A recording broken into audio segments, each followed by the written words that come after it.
আজকে আমাদের আলোচনার বিষয় মানবতার মুক্তি এবং নিরাপত্তার জন্য যারা সংগ্রাম করে তাদের গুরুত্ব এবং ফজিলত। আমরা এই বিষয়ের উপরে আলোচনা শুনব ইনশাআল্লাহ।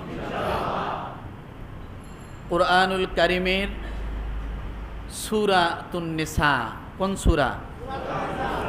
সূরা নিসার আয়াত নাম্বার ৭৫ এবং ৭৬ এ দুটি আয়াতের আলোকে আলোচনা করব। তার সঙ্গে আরও কিছু আয়াত সংযুক্ত হবে ইনশাআল্লাহ। আর সহিহ বুখারী হাদিস নং ২৭৯২ এই হাদিসের আলোকে আলোচনা করব ইনশাআল্লাহ। তাইলে আমরা কোন সূরা থেকে আলোচনা নিয়ে আসছি? কত নম্বর আয়াত? ৭৫ ৭৬। আর এর সঙ্গে আরও কিছু আয়াত ঢুকে যাবে, আমি আয়াত নাম্বারগুলো ইনশাআল্লাহ বলে দেব। আর বুখারীর হাদিস কত? ২৭৯২ অর্থাৎ ২৭৯২। তাহলে আমাদের আলোচনার বিষয়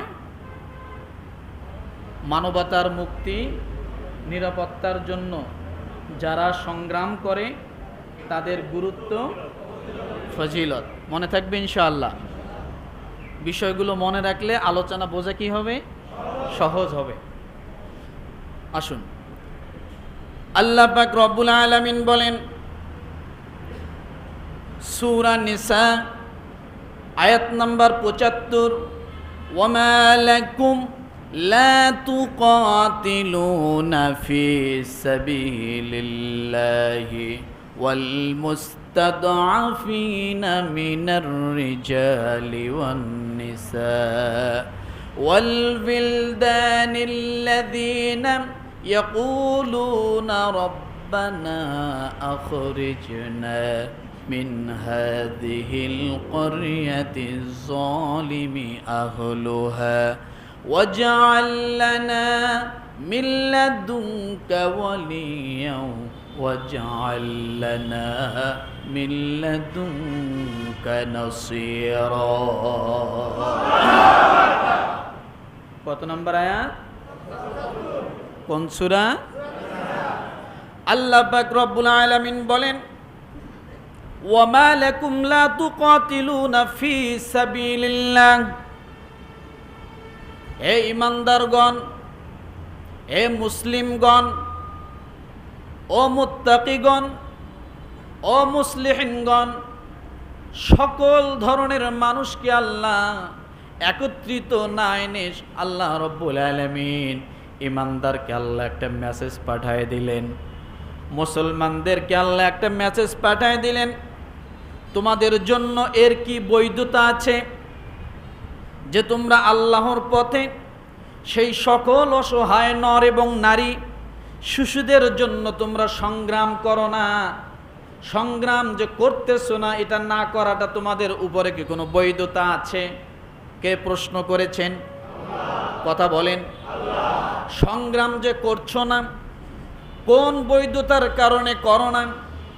কেন করছো না? না করাটা কি তোমরা বৈধতা মনে করো? তাহলে বোঝা গেল সংগ্রাম এখানে নারী এবং পুরুষ, শিশুদের জন্য, দুর্বলদের জন্য, অত্যাচারিতদের জন্য, মাজলুমদের জন্য, এই সমস্ত মানুষদের জন্য সংগ্রাম করা, তাদের নিরাপত্তার ব্যবস্থা করা, মানবতার ঝুঁকি কমানোর জন্য মানুষ যে কাজগুলো করে আল্লাহ তাআলা ডাক দিয়ে বলেন আমি আল্লাহ তাআলা ওই কাজগুলোকে ১ নম্বরে বৈধতা ঘোষণা করে দিলাম। বৈধ অবৈধ এটা দুই ভাষা আল্লাহ এখানে ব্যবহার করলেন। মানুষের মুক্তির জন্য, মানুষের নিরাপত্তার জন্য যদি কোনো মানুষ কোনো কাজ করে, মানুষের শান্তি স্বস্তির জন্য যদি মানুষ কোনো কাজ করে, আল্লাহ বলেন এটা তাদের জন্য বৈধ। তাদের জন্য কি? বৈধ। শুধু বৈধ নয়, অন্য জায়গায় বলা হয়েছে তাদের জন্য ফরজ। কি বলেন তো? তাদের জন্য কি? ফরজ। আর না করাটা অবৈধ। আমার ভাইরা, এই আয়াতটি নাজিল কেন হলো? আয়াতটা নাজিলের প্রেক্ষাপট কি, শানে নুজুল শোনেন। আল্লাহর নবী জনাবে মুহাম্মদুর রাসূলুল্লাহ সাল্লাল্লাহু আলাইহি ওয়াসাল্লাম যখন মক্কা থেকে মদিনার দিকে পথ রওনা করলেন, মদিনায় চলে গেলেন। মদিনায় যাওয়ার পরে 1-2 বছরের পর্যন্ত রসুল মদিনায় হিজরত করে যখন মদিনায় চলে গেলেন, ওই সময় রসুলের সঙ্গে কিছু নিরীহ সাহাবী, দুর্বল সাহাবী, আর্থিকের দিক থেকে দুর্বল, শারীরিক শক্তির দিক থেকে দুর্বল, সামাজিকতার দিক থেকে ছিল দুর্বল, এই মানুষগুলো মক্কা থেকে মদিনায় হিজরত করতে পারলেন না। মক্কা থেকে যখন মদিনায় হিজরত করতে পারলেন না, তারা মক্কায় থেকে গেল। আর এদিকে রাসূলুল্লাহ সাল্লাল্লাহু আলাইহি ওয়াসাল্লাম মক্কা থেকে যখন মদিনায় চলে গেলেন, এই সুযোগটা মক্কার কাফেরেরা পেয়ে গেল। এই নিরীহ মাজলুম সাহাবায়ে কেরামদের সঙ্গে, মুসলমানদের সঙ্গে কাফের মুশরিকরা বিভিন্নভাবে অত্যাচার শুরু করলো। কি করলো বলেন? অত্যাচার শুরু করলো, নির্যাতন শুরু করলো, ঈমান ভঙ্গ করার জন্য চাপ দেওয়া শুরু করলো। ঈমান থেকে ফিরে আসার জন্য যখন চাপ দেওয়া শুরু করলো, এই চাপ দেওয়া যখন শুরু করলো, রব্বুল আলামিনের দরবারে ওই সমস্ত মাজলুম মুসলমানরা আল্লাহর কাছে ফরিয়াদ করলেন, রব্বানা আখরিজনা মিন হাযিহিল ক্বরিয়াতিজ যালিমি আহলুহা ওয়াজআল লানা মিন লাদুনকা ওয়ালিয়্যা ওয়াজআল লানা মিন লাদুনকা নাসীরা। তাহলে যুগে যুগে মাজলুমরা জালেমের অত্যাচারে আল্লাহর কাছে দোয়া করেছেন। গত জুমায় একটা দোয়া পেয়েছিলাম, মনে আছে না? হ্যাঁ, এই জুমায় একটা দোয়া পেলাম, রব্বানা আখরিজনা মিন হাযিহিল ক্বরিয়াতি যালিমি আহলুহা। আয় আল্লাহ, আমরা এদের জুলুমকে আর সহ্য করতে পারতেছি না, আপনি আমাদের এখান থেকে বাহির করুন। প্রথম কি দোয়া করলেন? আপনি আমাদের এখান থেকে বাহির করুন, এই জনপদবাসী এরা হলো জালেম। তাহলে বোঝা গেল সে যুগেও মাজলুম ছিল, এ যুগেও হাজারো লাখো মানুষ মুসলমান ইমানদার আলেম ওলামা মাজলুম হয়ে বসবাস করে। কিন্তু মাজলুম হলে তার দোয়াটা কি হবে আল্লাহ শিখায় দিলেন। সাহাবায়ে কেরাম সে সময় দোয়া করলেন আল্লাহর কাছে, রব্বানা আখরিজনা মিন হাযিহিল ক্বরিয়াতিজ যালিমি আহলুহা ওয়াজআল লানা মিন লাদুনকা ওয়ালিয়্যা ওয়াজআল লানা মিন লাদুনকা নাসীরা। যখন এই দোয়া করতে লাগলেন, সাহাবী ইবনে আব্বাস রাদিয়াল্লাহু তাআলা আনহু তিনি বর্ণনা করেন, ওই সময় আমার আম্মা সেখানে ছিলেন, আমরা ছিলাম নিরীহ মুসলমান। সেই সময় তারা আমাদেরকে জুলুম করতেছিল, অন্যায়ভাবে আমাদের প্রতি নির্যাতন করতেছিল, আমাদেরকে ঈমান থেকে ফেরার জন্য তারা বারবার চাপ প্রয়োগ করতেছিল। কিন্তু আমরা কখনো ঈমান থেকে আলাদা হই নাই। আমাদের জীবন চলে গেল, আমরা ঈমান থেকে আলাদা হব না। এরপরে জুলুম নির্যাতন সহ্য করতে না পেরে আল্লাহ রব্বুল আলামিনের কাছে দোয়া করলেন, আয় আল্লাহ, আমাদের জন্য একজন অভিভাবক পাঠাও। কি পাঠাও? কি পাঠাও? ওয়াল মুস্তাদআফিনা মিনার রিজালি ওয়ান নিসাই ওয়াল বিলদানিল্লাযীন আয় আল্লাহ, আমাদের জন্য একজন কি পাঠাও? অভিভাবক পাঠাও। আমাদের জন্য একজন সাহায্যকারী পাঠাও। এই দোয়া করলেন। রব্বুল আলামিন এই মক্কার কথাটা, এই মক্কার দোয়াটা আল্লাহ সুবহানাহু ওয়া তাআলা পোর্ট করে নিলেন। আসমানে আজিমে যখন আল্লাহর দরবারে সেভ হয়ে গেল, রব্বুল আলামিন সঙ্গে সঙ্গে জিবরিল আমিনকে পাঠিয়ে দিয়া মদিনার মধ্যে পাঠিয়ে দিলেন। আল্লাহু আকবার। আরো জোরে বলেন আল্লাহু আকবার। আল্লাহ তাআলা মদিনার মধ্যে জিবরিল আমিনকে পাঠিয়ে দিলেন। জিবরাইল, মদিনার মুসলমানদেরকে যে বলো তারা কোন কারণে মাজলুম মুসলমানদেরকে উদ্ধার করে না, জালেমের অত্যাচার থেকে কেন তারা ওই সমস্ত মাজলুম মুসলমানদের জন্য পক্ষ নিয়ে কেন তারা জালেমদের বিপক্ষে সংগ্রাম করে না, যুদ্ধ করে না, তারা না করাটা কি বৈধতা মনে করে? আল্লাহ তাআলা ডাক বলেন, ও দুনিয়ার মানুষ, তোমরা মাজলুমের পক্ষ নাও, জালেমদের বিপক্ষে তোমরা সোচ্চার হয়ে যাও।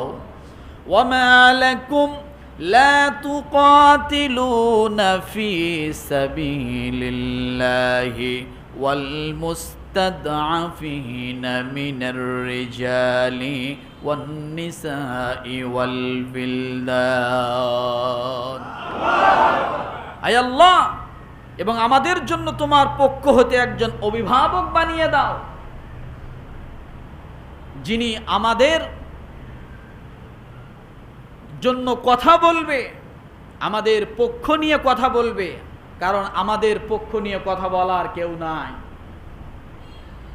তেল মাথায় তেল দেওয়ার জন্য দুনিয়ার সব মানুষ ব্যস্ত, কথা ঠিক না? একটা গরিব মানুষ আর একটা বড় লোক,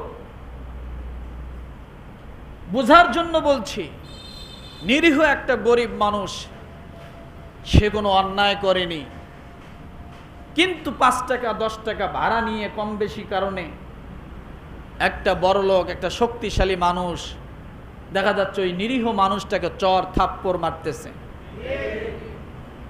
পাশে যারা দর্শক আছে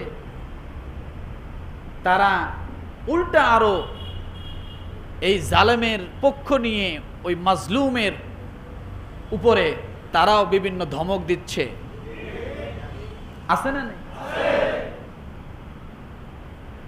এভাবেই যুগ যুগ ধরে চলে আসছে।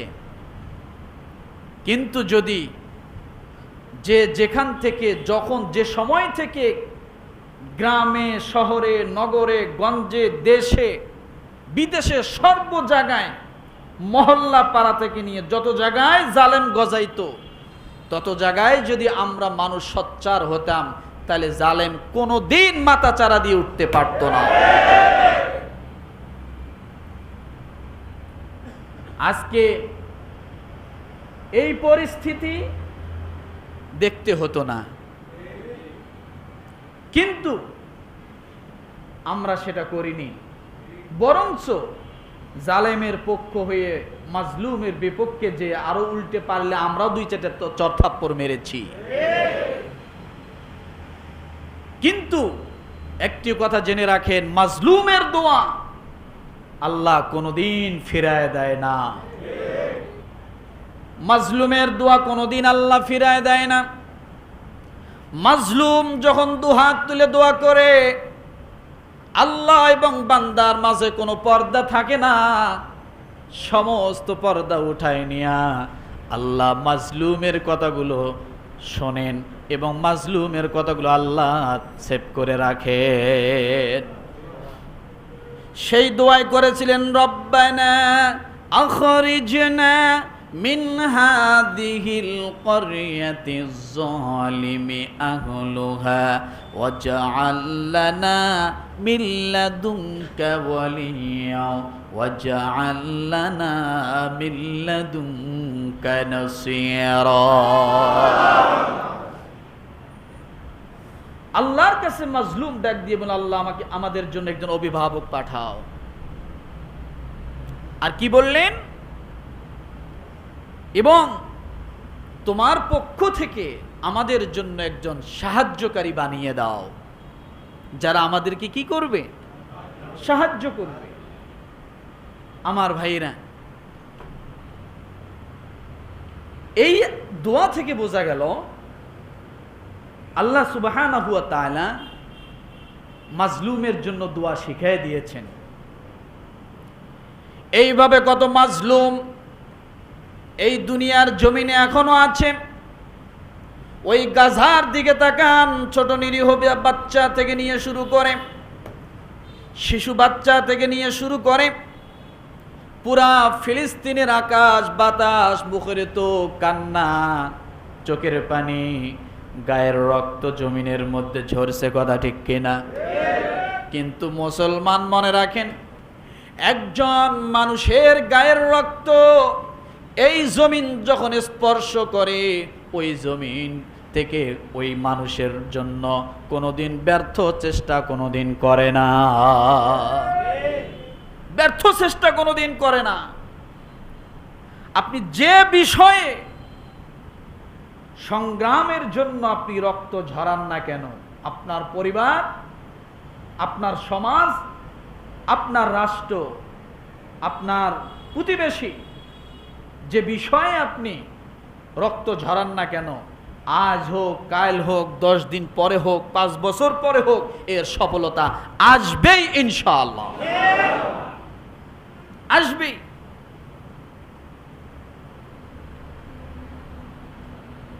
কিন্তু এটা থেকে ঘাবড়ানো যাবে না, ভয় পাওয়া যাবে না, ভীতু হওয়া যাবে না, চেষ্টা চালিয়ে যেতে হবে। চেষ্টা কি করতে হবে? চেষ্টা কি করতে হবে? এই জন্য রব্বুল আলামিন মানবতা এবং নিরাপত্তা, এই সমস্ত সংগ্রামকারীদের গুরুত্বর কথা আল্লাহ আয়াতে বলেন, ওয়া মা লাকুম লা তুকাতিলুনা ফি সাবিলিল্লাহি ওয়াল মুস্তাদআফিনা মিনার রিজালি ওয়ান নিসাই ওয়াল বিলদান। আল্লাহ বলেন, তোমরা কি ভেবেছো এই সমস্ত নিরীহ মাজলুম মানুষদের, দুর্বল মানুষদের পক্ষ না নেওয়াটা তোমরা বৈধ মনে করো? কশিন কালো সেটা বৈধ হতে পারে না। কারণ গরিবদেরকে আল্লাহ অনেক ভালোবাসেন, অসহায়দেরকে আল্লাহ ভালোবাসেন, দুর্বলদেরকে আল্লাহ অনেক ভালোবাসেন। একজন দুর্বল মানুষ, একজন অসহায় মানুষ যখন অভাবে পড়ে, অন্য একজন সবল মানুষের সামনে যখন সাহায্যের জন্য হাত বাড়িয়ে দেয়, আল্লাহ বলেন ওই মানুষটার হাত শুধু হাত নয়, ওই হাতের নিচে আমি আল্লাহ রব্বুল আলামিনের হাতটাও রয়ে গেছে। ওয়াকিমুস সালাতা ওয়া আতুজ যাকাতা ওয়া আকরিদুল্লাহা করদান হাসানা। তোমরা যা করলা, ওই দুর্বল মানুষটার জন্য যা কিছু করলা, যেভাবেই সহযোগিতা করলা, জবানের দ্বারা, ক্ষমতার দ্বারা, শক্তির দ্বারা, অর্থের দ্বারা, আর্থিকের দ্বারা, যে অবস্থায় তোমরা তাকে সহযোগিতা করো না কেন, সে সহযোগিতা আমি আল্লাহর কাছে এটা কর্জে হাসানা হিসেবে থাকবে। কি হিসেবে থাকবে? ইন তুকরিদুল্লাহ করদান হাসানা। আল্লাহ বলেন আমি তোমাদের কাছ থেকে এটা কর্জে হাসানা হিসেবে নিলাম। তাহলে কর্জে হাসানা হিসেবে যদি না, এটা তো দিতে হবে নাকি বলেন? যাকাত যে নেয় তাকে আর ফেরত দিতে হয় না, হয়? কথা বলে না? সদকা যে নেয় তাকে আর কি করতে হয় না? ফেরত দিতে হয় না। কিন্তু কর্জ যে নেয় তাকে আবার পুনরায় কি করতে হয়? ফেরত দিতে হয়। রব্বুল আলামিন ডাক দিয়ে বলেন, আমি তোমাদের কাছে কর্জ নিলাম, তোমার এই জবানের কথার দ্বারা আমার ওই অসহায় বান্দাটার উপকার হয়েছে, তোমার শক্তি দ্বারা আমার অসহায় বান্দাটার উপকার হয়েছে, তোমার কর্ম দ্বারা আমার অসহায় বান্দার উপকার হয়েছে, তোমার আর্থিক দ্বারা আমার বান্দাটার উপকার হয়েছে। আমি আল্লাহ তাআলা তোমার এই কাজগুলো কর্জে হাসানা হিসেবে নিলাম। আমি আল্লাহ তাআলা কিয়ামতের ময়দানে এর জাযা, এর বিনিময় আমি আল্লাহ বিনা হিসাবে জান্নাত দিয়ে দিব। জাযা কি? বিনা হিসাবে জান্নাত। তাহলে এটার গুরুত্বটা কত, মর্যাদা কত, যে যেখান থেকে যখন যেভাবে যার যতটুকু সামর্থ্য আছে ওই সামর্থ্য অনুযায়ী একজন মানুষকে কি করা। আপনার একটা কলমের খোসায় একজন মানুষের উপকার হয়, আপনি করুন, এটা আপনার জন্য জিহাদের সমান। আপনার জবানের কথার দ্বারা একজন মানুষের উপকার হয়, আপনি উপকারটা করুন, এটা জিহাদের সমান। কিসের সমান? আপনি একজন মানুষের আপনার মুখের কথার দ্বারা উপকার হলো, রাত দিন দাঁড়িয়ে নফল নামাজ আর দিনের বেলা রোজা রাখার চেয়ে উত্তম সব আল্লাহ আপনার আমল নামায় দিয়ে দেন। এক সাহাবী আল্লাহ রাসূল সাল্লাল্লাহু আলাইহি ওয়াসাল্লামের কাছে এসে বলছেন, ইয়া রাসূলুল্লাহ, আমাকে আপনি এমন একটা আমল শিখায় দিন, ভালো করে বোঝেন, এমন একটা আমল শিখায় দিন যে আমলটা করলে জিহাদের সমান হয়। কিসের সমান হয়? কিসের সমান হয়? এমন একটা আমল শিখায় দিন যে আমলটা করলে জিহাদের সমান হয়। রাসূল সাফ ডাইরেক্ট বলে দিলেন, এরকম কোন আমল আমি দেখতে পাচ্ছি না যে আমল করলে জিহাদের সমান হয়। সুবহানাল্লাহ বলেন। তাহলে জিহাদ প্রচেষ্টা, চেষ্টা, সংগ্রাম, মানবতার কল্যাণে, মানবতার মুক্তির জন্য, মানবতার নিরাপত্তার জন্য করাটা কত বড় ফরজ এক ইবাদত। রাসূলকে কি বলছেন সাহাবী? আমাকে এমন একটা আমল শিখায় দিন যে আমলটা করলে কি হয়? জিহাদের সমান হয়। রাসূল কি বললেন? আমি এমন কোন আমল দেখতে পাচ্ছি না যে আমল জিহাদের সমপরিমাণ মর্যাদা রাখে। তারপরে রাসূল বললেন, তুমি কি এটা সক্ষম হবে? রাত দিন 24 ঘন্টা দাঁড়িয়ে নামাজ আদায় করা,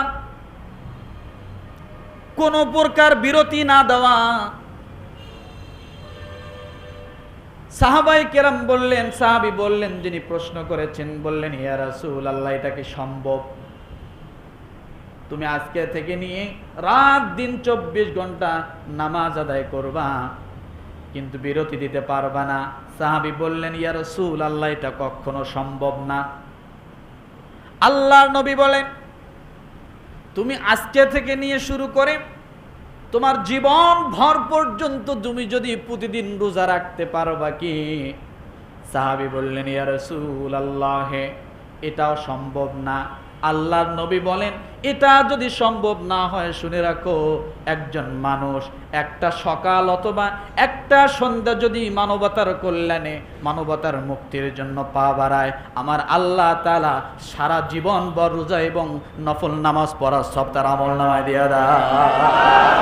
আরো জোরে। সহিহ বুখারী হাদিস নাম্বার 2785, 2785 নম্বর হাদিস। কি জিনিস! মানবতার কল্যাণে কাজ করা কত দাম, কত মর্যাদা, কিন্তু আমরা এটা করতে চাই না। আর যারা করে আমরা মনে করি তারা দিন পালন করে না। নো, একটা মানুষের উপকারের জন্য সামনে এক পা অগ্রসর হওয়া, দুনিয়া এবং দুনিয়াতে যা কিছু আছে তার থেকে উত্তম বদলা আল্লাহ তার আমল নামায় দেয়া দেয়। এটা বুখারী হাদিস নাম্বার 2792, যে আপনি একটা সকাল চিন্তা করলেন একজন মাজলুম মানুষের, অত্যাচারিত যারা অত্যাচারী হয়েছে, এই সমস্ত মানুষের জন্য একটু চিন্তা করলেন, ফিকির করলেন তাদেরকে কিভাবে রক্ষা করা যায় জালেমের জুলুম থেকে। আপনি যখনই চিন্তা মাথায় নিয়ে আসলেন, দুনিয়া এবং দুনিয়ার মধ্যে যত আছে সমস্ত কিছুর থেকে উত্তম বদলা আল্লাহ আপনার আমল নামায় দিয়ে দেয়। এবার বুঝুন মানুষের জন্য কাজ করা কত দাম। আমার ভাইয়েরা, এই মানুষের জন্য কাজ করা দাম হবে না কেন? এই মসজিদ রয়েছে, মসজিদে 1 টাকা দান করলে সওয়াব হয়, হয় কি হয় না? জোরে বলেন, কথা বলতে হবে, এদিক তাকান। মসজিদে দান করলে সওয়াব হয়, কারণ মসজিদ হলো আল্লাহর ঘর, আমরা মসজিদে দান করি, কথা ঠিক কিনা? কিন্তু এরকম মসজিদের থেকে দামি মসজিদ পৃথিবীর জমিনে আমার ভাইরা, সেটা হলো মসজিদে নববী। কোনটা বলেন? মসজিদে নববী। এখন মসজিদে নববীতে কেউ যদি 1 রাকাত নামাজ পড়ে 50,000 রাকাতের সওয়াব, বাইতুল মুকাদ্দাসে কেউ যদি 1 রাকাত নামাজ পড়ে 25,000 রাকাত নামাজের সওয়াব, আর পৃথিবীর জমিনে সর্বশ্রেষ্ঠ কাবায় যদি কেউ 1 রাকাত নামাজ পড়ে 1 লক্ষ রাকাত নামাজের সওয়াব। আপনার মহল্লার মসজিদ দিয়ে আমি বুঝাতে চাচ্ছি, মহল্লার মসজিদে দান করলে সওয়াব আছে না? একই ব্যক্তি যায় যদি মসজিদে নববীতে দান করে, সওয়াব কম হবে না বেশি হবে? কথা বলেন, আরো জোরে বলেন। যেখানে 1 রাকাতে 50,000 রাকাতের সওয়াব, তাহলে অবশ্যই সেখানে 1 টাকা দান করলে ওই রকমই সওয়াব হবে, কথা ঠিক কিনা? এরপরে আপনি যখন মদিনার মসজিদ থেকে আপনি কাবার কোনো সংস্কারের কাজের জন্য যদি আপনি দান করেন, সওয়াব কম হবে না বেশি হবে? জোরে বলেন। মদিনার মসজিদের থেকেও বেশি হবে, কারণ কাবার মর্যাদা বেশি, কথা ঠিক না? আমার ভাইরা, এই কথাটা ধরে রাখেন, বোঝার জন্য বললাম। তাহলে একজন মানুষের কত দাম। আল্লাহ নবী জনাবে মুহাম্মদুর রাসূলুল্লাহ সাল্লাল্লাহু আলাইহি ওয়াসাল্লাম যখন হিজরত করার জন্য মক্কা থেকে মদিনার দিকে পথ রওনা করলেন, কাফেররা রাসূলকে মক্কায় থাকতে দিলেন না, রাসূলকে মারবেন। চতুর্দিক থেকে কাফেররা যখন রাসূলকে ঘিরে রাখলেন, আল্লাহর নবী মক্কা থেকে মদিনার দিকে পথ রওনা করেন। কিন্তু যত সামনে অগ্রসর হয়, আল্লাহর নবী বারবার ফিরে ফিরে মক্কার দিকে তাকায়। কোথায় তাকায়? মক্কার দিকে ফিরে ফিরে তাকায়, ডাক দিয়ে বলে, মক্কা এটা আমার মাতৃভূমি। মক্কাকে রাসূল কত ভালোবাসছেন যে মক্কার সঙ্গে বাইতুল মামুর আরশে আজিমের উপরে, আরশে আজিমের নিচে একটা মসজিদ রয়েছে, ফেরেশতারা ইবাদত করে, সেখানকার সঙ্গে সংযোগ। ওই মক্কাতে আল্লাহর নবী কত ভালোবাসে। সেই মক্কায় যখন রাসূল হজ করার জন্য আসলেন, মক্কাকে সম্বোধন করে আল্লাহর নবী ডাক দিয়ে বলেন, রে মক্কা, ও কাবা, তোমার কত সম্মান, তোমার কত ইজ্জত। সারা পৃথিবীর মানুষ, মুসলমানেরা তোমার দিকে আসে এবং তোমাকে বেষ্টন করে তাওয়াফ করে। শুধু তাই নয়, একজন যত গুনাহগার মানুষ হোক না কেন, সে যদি ইখলাসের সাথে তাওয়াফ করে, আর যদি ওই যে আসওয়াদ পাথরের মধ্যে একটা চুমু দেয়, আমার আল্লাহ তাআলা সঙ্গে সঙ্গে তার জীবনের গুনাহগুলো মাফ করে দেয়। এত দামি একটি ঘর, এত দামি একটি পাথর, সারা পৃথিবীর মানুষ সেখানে যে ইবাদত করে। পৃথিবীর সবচেয়ে সম্মানিত স্থান, যে স্থানের মধ্যে মানুষ প্রবেশ করলে আমার আল্লাহ নিরাপত্তার ওয়াদা দিয়েছেন। কিসের ওয়াদা দিয়েছেন? কিসের ওয়াদা দিয়েছেন? নিরাপত্তার ওয়াদা দিয়েছেন। ওই কাবা ঘরকে আল্লাহর নবী ডাক দিয়ে বলেন, রে কাবা, তোমার কত সম্মান, তোমার কত ইজ্জত, তোমার কাছে মানুষ আসলে নিরাপত্তা পায়, তোমার দিকে তাকাইলে জীবনের গুনাহ মাফ হয়, তোমার দিকে তাকাইলে সওয়াব হয়, তোমাকে স্পর্শ করলে জীবনের গুনাহ মাফ হয়ে যায়। ওরে কাবা, তোমার কত সম্মান আমার আল্লাহ দিয়েছেন।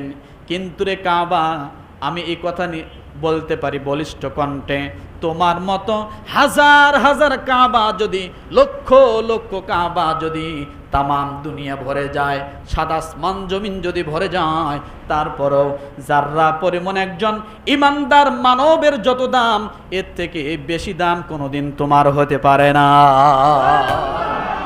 আরো আসতে বলে, যাররা পরিমাণ একজন ইমানদার মানব, তার যত দাম, তার যত সম্মান, তার যত ইজ্জত আল্লাহ দিয়েছেন, এর থেকে বেশি তুমি নও। কালকে যে বলেন সুবহানাল্লাহ।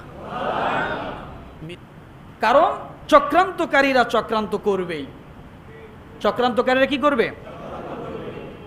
আমার ভাইরা, চক্রান্তকারীদের বিষয়ে আল্লাহ কি বলেন?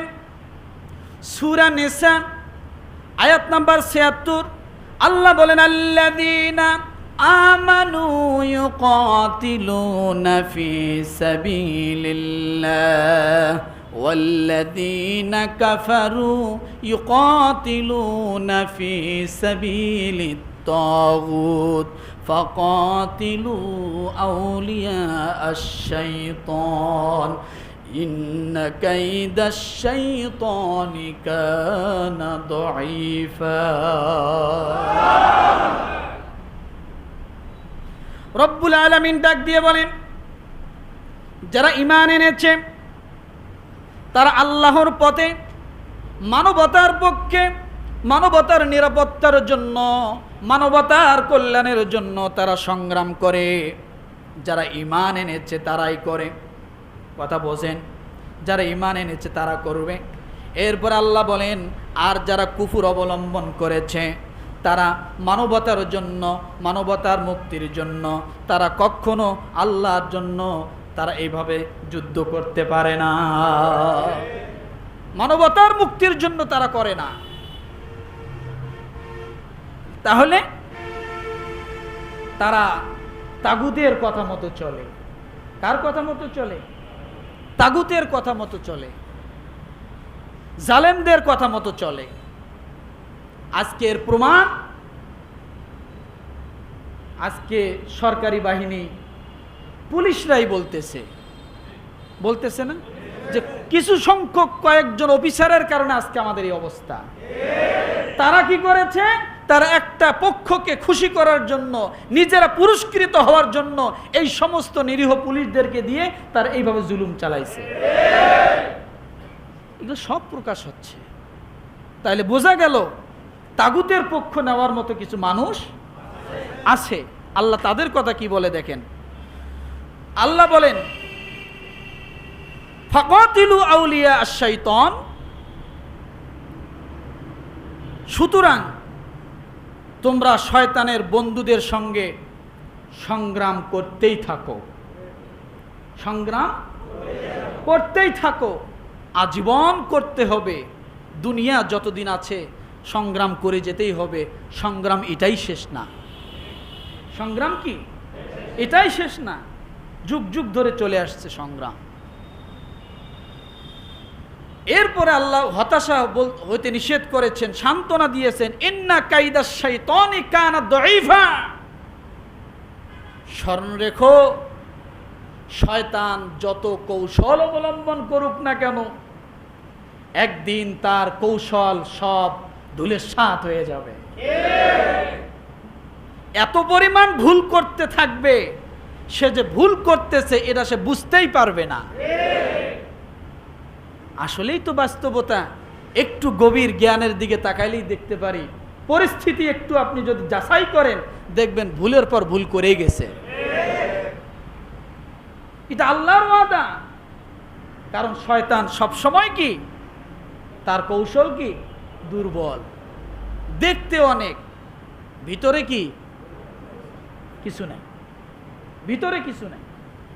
আমার ভাইরা, এই জন্য আমরা সব সময় একটা জিনিস খেয়াল রাখবো, মানুষের মর্যাদা অনেক বেশি।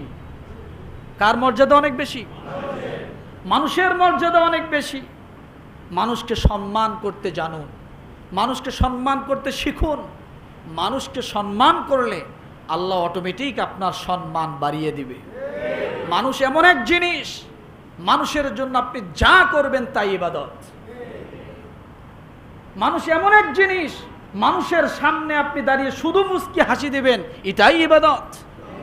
মানুষ এমন এক জিনিস, মানুষকে নিয়ে শুধু মানুষের কল্যাণে চিন্তা করবেন, এটাই ইবাদত। আর সেই মানুষকে আমরা মানুষই মনে করি না, এটা করা যাবে না, এটা করা যাবে না।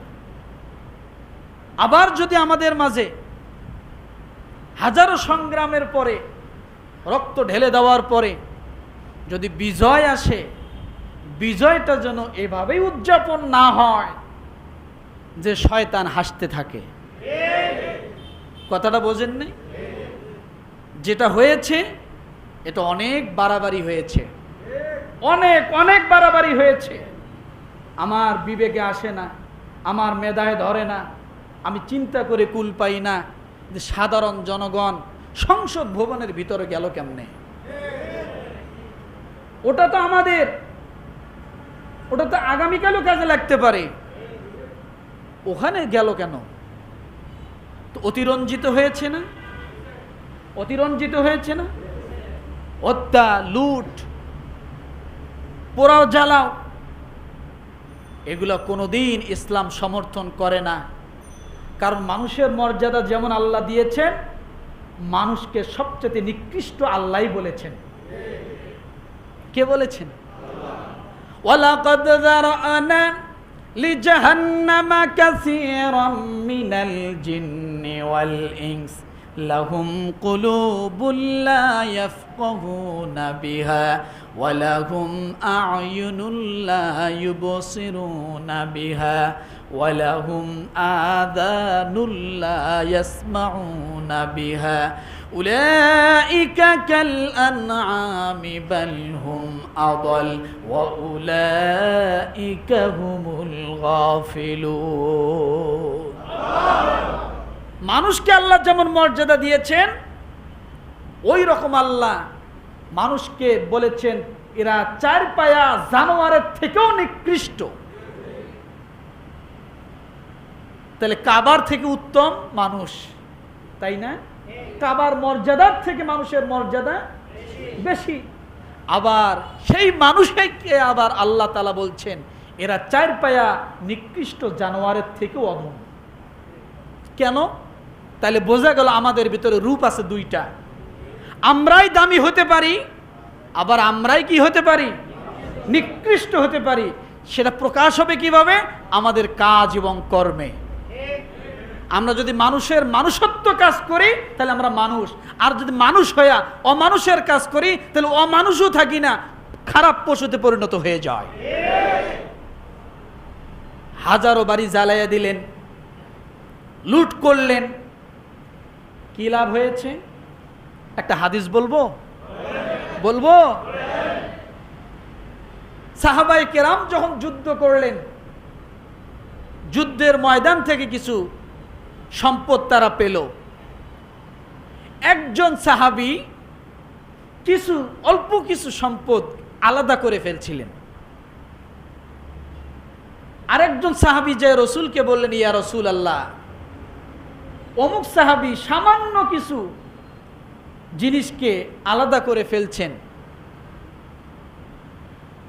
আল্লাহর নবী বললেন, তাই? বলে হ্যাঁ। রসুল সর্বপ্রথম বললেন, ওই ব্যক্তির জানাজা কোনো মুসলমান পড়াবে না। কি বলেছেন বলেন তো? কি বলেছেন বলেন তো? ওই ব্যক্তির জানাজা কোনো মুসলমান পড়াবে না। তাহলে জানাজা পড়ানো হয় না কাদের? কাদের? অমুসলিমদের। আর জানাজা না পড়ানো আমাদের সমাজের কিছু নাস্তিকদের জন্য প্রয়োজন। কিন্তু মানুষের চাপে, ক্ষমতার চাপে, ভয়ে কিছু মানুষ যায় জানাজায় দাঁড়ায়, কিন্তু ওই জানাজায় উজু থাকে না। আছে না? রসুল বললেন এর জানাজা হবে না। দ্বিতীয় কথা, রসুল বললেন কিয়ামতের ময়দানে যখন সব মানুষ উঠে যাবে, আল্লাহর নবী বললেন যারা এই রকম জিনিসগুলোকে গোপন করেছেন, নষ্ট করেছেন, কিয়ামতের ময়দান যখন মানুষ বিপদে পড়ে যাবে, ওই দিন কিছু সংখ্যক মানুষ আল্লাহ রসুলকে যা বলবেন, ইয়া রসুল আল্লাহ, আজকে আপনি আমাদের জন্য সুপারিশ করুন। রসুল সেদিন কিয়ামতের ময়দানে বলবে, তুমি না ওই সমস্ত জিনিসগুলো জবরদখল করে নিয়ে, জোর জুলুম করে নিয়ে আত্মসাৎ করেছিলে? বলে হ্যাঁ, তোমার জন্য আমি রসুল কোনো সুপারিশই করতে পারবো না। আপনারা কি চান এই দুই জায়গার ভিতর আপনারা ধরা খেয়ে যান? কথা বলেন। যদি না চান, সর্বপ্রথম তওবা করবেন। যদি এমন কিছু করে থাকেন, এমন কিছু যদি আপনার ঘরে থাকে, যদি আপনি মানুষ হন, তাহলে জায়গায় ফিরে দিয়ে আসবেন। এটাই মানবতার দাবি, এটাই বলে আপনি মানুষ। তখন হবেন আপনি মানুষ। আর যদি আপনি না দেন, তাহলে আপনার ভিতরে মানুষত্ব নাই। শগুন যেভাবে মরা গরু পাইলে খাবলা খাবলি করে খায়, আপনি শগুনের থেকেও নিকৃষ্ট। রাগ করলেন? রাগ করলেন? মানুষ হই, মানুষ হতে চাই, অমানুষ হতে চাই না। মাজলুম হতে চাই, জালেম হতে চাই না। শিক্ষা নিতে চাই, শিক্ষিত করতে চাই না। শিক্ষা নিতে চাই। রাজি আছি? রাজি আছি? এবং আমরা দোয়া করব এদেশ স্বাধীনতার জন্য শুরু লগ্ন থেকে নিয়ে আজ পর্যন্ত যারা শহীদ হয়েছেন তাদের জন্য, যারা হাসপাতালে আছেন তাদের জন্য, যে যে অবস্থায় এ দেশটাকে সুন্দর করার জন্য, মানুষের নিরাপত্তা এবং মানবতার মুক্তির জন্য যারা যেভাবেই সংগ্রাম করেছে, আল্লাহ সকলকে যেন মাফ করে দেয়। সকলে বলে আমিন। ওয়া আখির দাওয়ানা আনিল হামদুলিল্লাহি রাব্বিল আলামিন।